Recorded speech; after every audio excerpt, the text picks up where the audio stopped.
Como vão, senhoras e senhores? Eu espero que esteja tudo bem com todos vocês. Mais uma vez nós vemos a União Europeia confrontando a Polônia.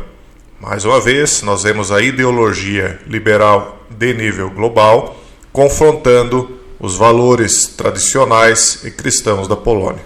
Veja o que diz esta matéria tratando da presidente da Comissão Europeia, onde ela diz: União Europeia não permitirá que Polônia coloque seus valores em risco. Quais são os valores atuais da União Europeia? Nós vamos falar um pouquinho sobre isso. A União Europeia está em desacordo com a Polônia sobre a decisão de Varsóvia de introduzir alterações no sistema judicial do país que dão mais poderes ao governo sobre os tribunais. Isso, pessoal, vem por conta de que os tribunais estavam ao arrepio das decisões do parlamento, ao arrepio das decisões do executivo, introduzindo dentro da Polônia valores que não são os valores da Polônia. Então, os governos de lá, o governo de lá, o legislativo e o judiciário, o legislativo e o executivo decidiram que os tribunais têm de se restringir ao que determina a lei. A União Europeia parece que não gostou muito, porque ela interpretou isso de outra maneira. A presidente da Comissão Europeia, Ursula von der Leyen, disse que Bruxelas não permitirá. Então, Bruxelas, já está interferindo na soberania da Polônia. Ela diz que não permitirá que a Polônia coloque os valores da União Europeia em risco. Falando perante os legisladores em Estrasburgo, von der Leyen afirmou que a decisão recente do Tribunal Constitucional da Polônia representa uma ameaça para os princípios fundamentais do bloco. O primado do direito é a cola que mantém nossa união, ela disse. Então você veja aí as implicações de um país participar de uma união de outros países. Amanhã ou depois, alguém estará dizendo: nós não permitiremos que o Brasil coloque a união dos países tais em risco. É assim que funciona. A declaração de von der Leyen se segue a uma carta do primeiro-ministro polonês, Mateusz Morawiecki, enviada aos líderes da União Europeia, em que ele tentou ganhar seu apoio para a Polônia em meio ao confronto contínuo com Bruxelas. Porque é contínuo, são valores totalmente diferentes. Aliás, valores confrontando com uma ideologia. Ideologia vem de ideal, que é um ídolo. O premier disse que Varsóvia age em prol dos interesses de todos os Estados-membros do bloco. Veja o que Morawiecki escreveu. Abre aspas, devemos estar preocupados com a transformação gradual da União em uma entidade que deixaria de ser uma aliança de Estados soberanos, iguais e livres, e em vez disso viraria um único organismo gerenciado centralmente, dirigido por instituições privadas de controle democrático pelos cidadãos dos países europeus. Em outras palavras, ele está dizendo: olha, quando a gente entrou na União Europeia, nós fizemos uma aliança de países, de estados soberanos, ou seja, cada um manda no seu nariz, mas nós estamos nos aliando com um objetivo em comum. Mas nós continuaremos Estado soberano, somos iguais e todos livres. Mas ele está dizendo que, ao invés disso, o organismo a União Europeia está centralizando o poder, e basta ver que ela própria diz que não permitirá que a Polônia coloque os valores da União Europeia em risco. Então, se ela não permite, é porque ela está sentindo que ela tem poder de interferir no Estado soberano. Então, a própria resposta dela confirma o que Morawiecki escreveu, não é? Aparentemente, sim.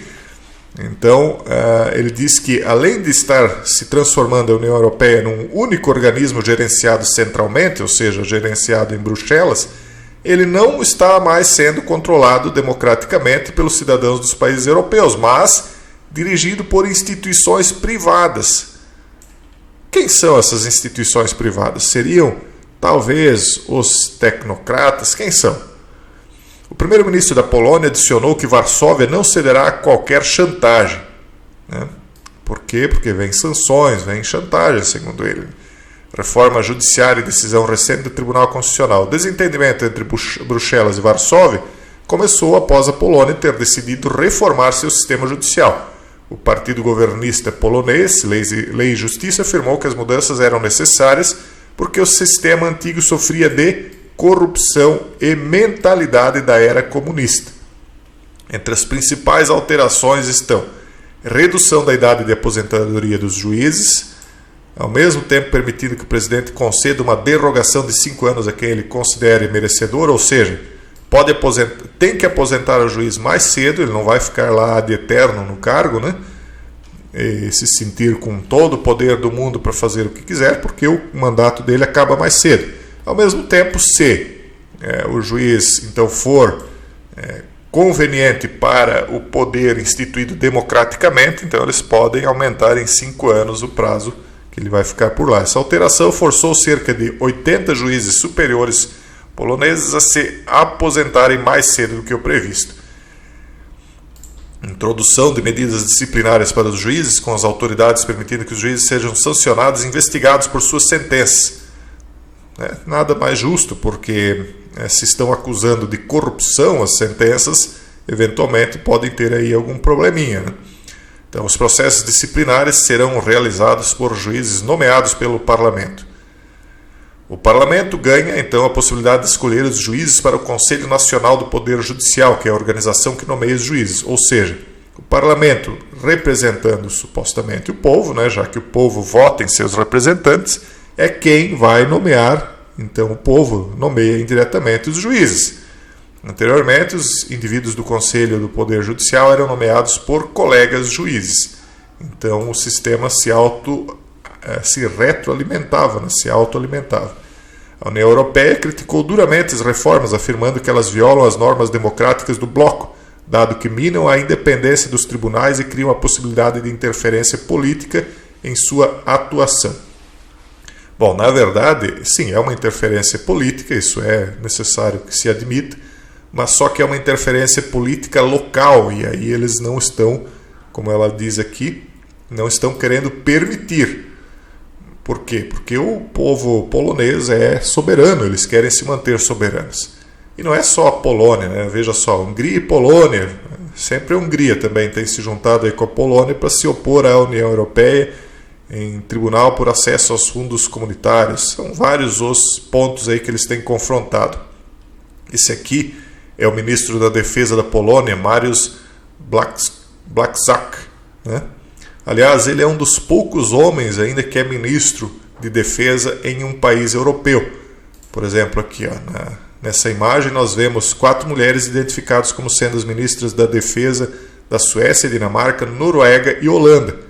Na imagem abaixo surge apenas um homem cuja legenda apresenta como sendo ministro da defesa da Rússia. Então aqui nós vemos o ministro da defesa russo e aqui as ministras da defesa da Suécia, Dinamarca, Noruega e Holanda.